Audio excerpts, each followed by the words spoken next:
अक्सर ऐसा होता है ना कि सबसे बड़ी बड़ी बातें हमें बहुत छोटी छोटी सिंपल सी कहानियों में मिल जाती हैं। तो आज हम एक ऐसी ही कहानी को खोलकर देखेंगे और इसके जरिए समझने की कोशिश करेंगे इंसानी फितरत को और हमारे हर काम के पीछे जो इरादा छिपा होता है उसे। तो चलिए कहानी में उतरने से पहले एक सवाल से शुरुआत करते हैं। और सवाल ये है कि क्या अच्छे काम हमेशा अच्छे इरादों से ही किए जाते हैं? मतलब किसी काम को अच्छा या बुरा क्या बनाता है, उसका नतीजा या उसके पीछे की सोच। तो कहानी का माहौल कैसा है? सोचिए, एक छोटा सा गांव है और ठीक उसके पास है एक जादुई जंगल। यहीं इसी जगह पर हमारे किरदारों की परीक्षा होने वाली है। अब देखिए, इस दुनिया में क्या क्या है। एक छोटा शांत सा गांव, उसके बगल में एक घना रहस्यमयी जादुई जंगल। और हाँ, अफवाहें हैं कि इस जंगल में एक ऐसा पेड़ है जो इच्छाएं पूरी करता है। लेकिन एक बड़ी प्रॉब्लम भी है। गांव का तालाब पूरी तरह सूख गया है। तो देखिए, मंच तैयार है। तो अब इस दुनिया में एंट्री होती है हमारे पहले किरदार की। नाम है चीकू, और उसका एक छोटा सा मामूली सा लगने वाला काम पूरी कहानी को एक नया मोड़ देने वाला है। अब चीकू है कैसा? देखिए, वो थोड़ा शरारती है पर दिल का बहुत अच्छा है। और यही बात बहुत जरूरी है कि वो अच्छा होने का दिखावा नहीं करता, वो बस अच्छा है। बस यही छोटी सी बात उसे खास बनाती है। तो होता ये है कि चीकू जंगल में है और उसे एक गिरा हुआ घोंसला दिखता है। उसमें छोटे छोटे चूजे चहचहा रहे हैं।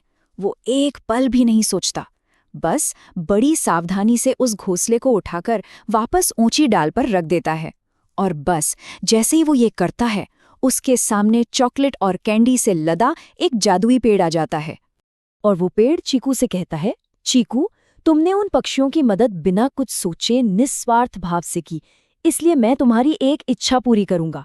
ध्यान दीजिए, पेड़ ने ये नहीं कहा कि तुमने घोंसला उठाया, उसने कहा तुमने निस्वार्थ भाव से मदद की। इनाम काम का नहीं, नियत का है। ये कहानी का सबसे बड़ा सबक है। आप सोचिए, चीकू के पास मौका है कुछ भी मांगने का। वो अपने लिए दुनिया की सारी चॉकलेट्स मांग सकता था, है ना? लेकिन वो क्या मांगता है? वो कहता है, क्या आप हमारे गांव का तालाब पानी से भर सकते हैं? उसका दिल देखिए, अपनी खुशी से पहले उसे पूरे गांव की फिक्र है। अब चीकू की इस बात से वो जादुई पेड़ इतना खुश हो जाता है कि वो उसे दोहरा इनाम देता है। एक तो वो एक जादुई फव्वारा बना देता है जिससे गांव का तालाब लबालब भर जाता है, और दूसरा, हर हफ्ते चीकू के घर के बाहर चॉकलेट का एक बड़ा सा ढेर अपने आप आ जाता है। कमाल है ना? लेकिन कहानी यहाँ खत्म नहीं होती। जहाँ नेकी होती है वहाँ लालच की नज़र भी पड़ ही जाती है। और इसी के साथ कहानी में आता है हमारा दूसरा किरदार, पिंकू। पिंकू हमें सिक्के का वो दूसरा पहलू दिखाएगा जो चीकू से बिल्कुल उल्टा है। पिंकू के बारे में बस एक ही शब्द काफी है, लालची। वो चीकू का बिल्कुल उल्टा है। वो हमें ये दिखाने के लिए है कि एक ही काम अगर बुरी नीयत से किया जाए तो उसका अंजाम क्या होता है। तो पिंकू क्या करता है? वो चीकू की पूरी नकल करने का प्लान बनाता है। वो भी जंगल जाता है पेड़ ढूंढने, और फिर वो जानबूझकर एक घोंसला नीचे गिराता है और फिर उसे वापस रखने का नाटक करता है।